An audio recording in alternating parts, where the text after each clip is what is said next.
Առաջինից պահին նախ ուզում եմ մեր խոնարհումը վերստին հայտնել մեր նահատակ զավակներին, մեր եղբայրներին, հայրերին այս եռաբլուրի սրբազան վայրում եւ միևնույն ժամանակ վերստին հաստատել, որ մենք այսօր այցելում ենք իրենց հաղթանակած մարդկանց, իրենցից խնդրելու մեզ հաղթանակի առաջնորդելու, որը դժբախտաբար ուրացողների ձեռքով դարձավ այս պահին դարձավ պարզապես ոչինչ։ Այդ հաղթանակն է գողացվել, այդ կենսագրությունն է գողացվել եւ ես շարունակաբար ասելու եմ դրա մասին, այդ պատիվն է գողացվել, այդուհանդերձ այդ սխրանքն ու հերոսությունը ոչ ոք չի կարող մեզանից ոչ խլել, ոչ էլ ջնջել մեր կյանքից, որը առաջին հերթին պատկանում է եռաբլուրի մեր հերոսներին եւ մեր բոլոր նահատակ զավակներին։ Մենք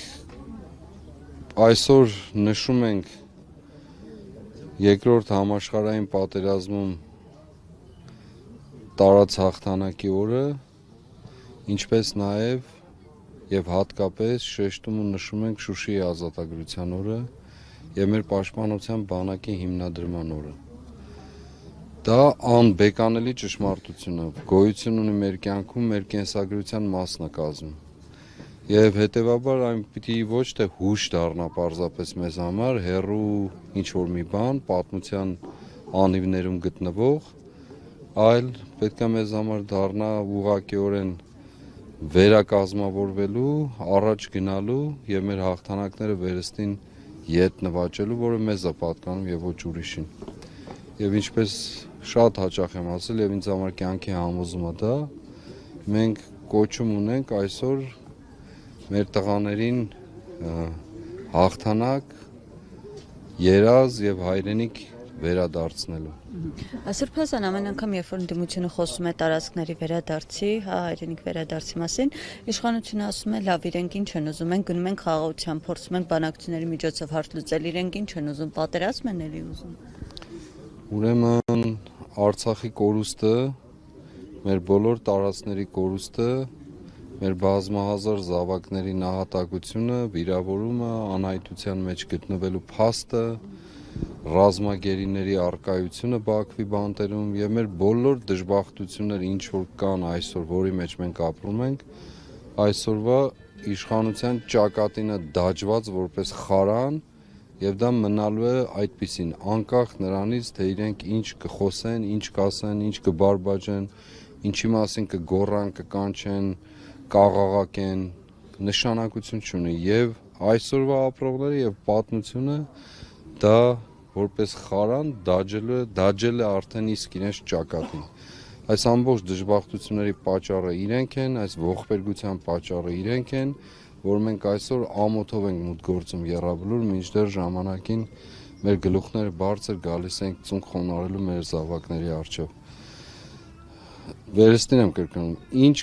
քաղաքական կամ այլ տիպի խոսակցություն կունենան, կամ կասեն, կամ կփորձեն պատճառաբանել, այդ բոլորը պարզապես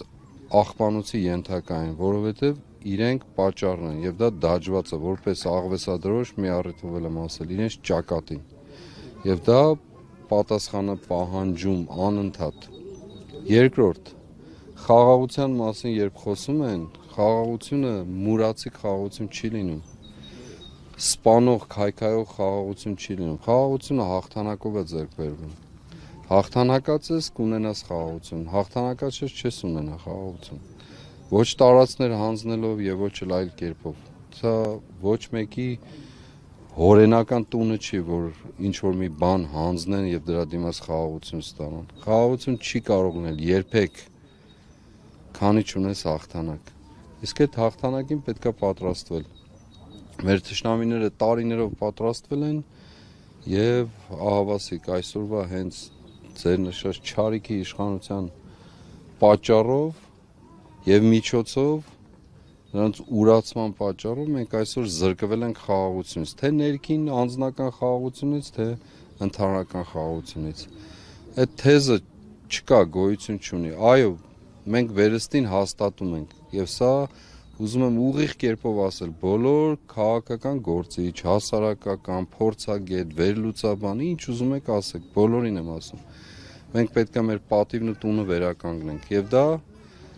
ես մի անգամ չէ որ ասել եմ, նորից եմ կրկնել, դարձել է իրենց համար թևավոր խոսք, այո, ոսկե պարով Արցախ գնալու տեսիլքը, տեսլականը, կամքը, ձգտումը երբեք չի դադարելու մեր մեջ։ Մենք պիտի կարողանանք, կոչված ենք անելու դա, որովհետև ոչ եռաբլուրը, ոչ էլ սերունդները մեզ որևէ կերպով չեն ներելու։ Սրբազան հայր ասացիք, որ պարտությամբ հողերը հանձնելով չես կարող հաղթանակ կերտել, բայց իշխանությունները նշում են, որ օրինակ դուք ոսկեպարով Արցախ գնալու մասին խոսեցիք, իրենք էլ որպես վկայություն, ինքնիշխանության, պետականության վկայություն իրանցի պատն են փաստարկում, նշելով, որ դա Հայաստանի երրորդ հանրապետության վկայությունն է։ Այո, Կիրանցի պատը մեր ամոթի պատն է, ամոթի պատ, ուղղակիորեն ամոթի պատ։ Իսկ մնացած բոլոր բարբաջանքները ինքնիշխանության մասին եւ այլն, անկախության մասին, այս մարդիկ այդ բոլորը կործանել են։ Ինքնիշխանություն լինում է նրանից մուրալ խաղաղություն, դա ինքնիշխանություն է, ոչ։ Խնդրել, աղաչել, որպեսզի քեզ քարտեզներ տրամադրեն, դա է ինքնիշխանությունը, ոչ։ Ինքնիշխանությունը խորհրդարանում հոխորտալն է, այլանդակ ձևով պահվածքն է, կամ որևէ այլ վայրում, կապ չունի խորհրդարանը թե այլուր։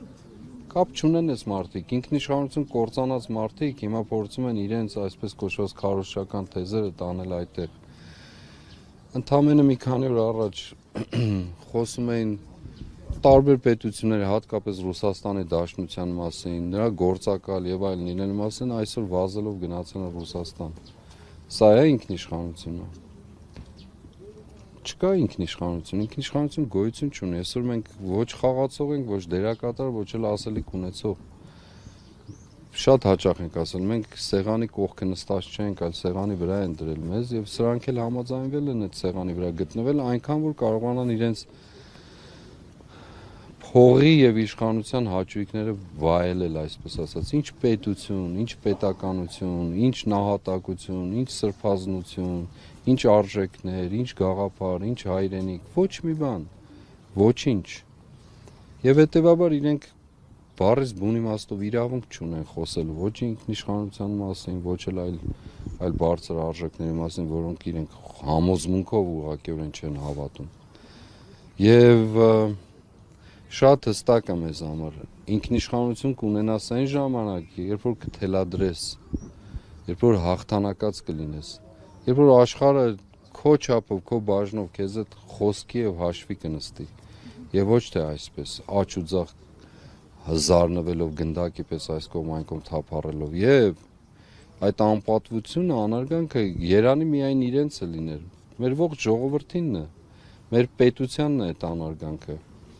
Չկա մի երկիր, մի ժողովուրդ, որ հողեր հանձնելով, հայրենիք հանձնելով հպարտանա, չկա այդպիսի բան, գոյություն չունի, հենց մեր թշնամիներին վերցրեք, ամբողջ իրենց գաղափարաբանությունը ամենափոքրիսկ աստիճան 1 միլիմետր անգամ տարածք հող, որը սրբազան է, նվաճելու եւ չզիջելու մասին է, ոչ թե հակառակը։ Եվ մեր տներում հիմա մոռանանք դրանց թեման, բայց այսօրվա պատգամին կամ այսօրվա խորհրդին անդրադառնալ։ Մեր տներում ամեն քայլափոխի, ամեն տեղ, ամենուր մենք պետք է խոսենք հաղթանակի եւ հաղթանակած խաղաղության մասին։ Մարդկայնորեն եթե ընկալելի չի, դա աստվածային պատգամ է։ Մեր Տերը ասում է, ես հաղթեցի աշխարհին, այդ պատճառով խաղաղություն եմ տալիս ձեզ։ Պարտված Հիսուս չի խոսում խաղաղության մասին, այլ հաղթած Հիսուս է խոսում խաղաղության մասին։ Հիմա մեր իրավիճակը նույնն է։ Եվ մենք կոչված ենք ուղղակիորեն այսօր այս ցավը մեր մեջ ներառելով, մեր սրտերում, մեր մտքերում պահելով, գնալ դեպի հաղթանակի տեսիլքը։ Այլ կերպ չունենք ապրելու, հնարավորություն էլ չունենք։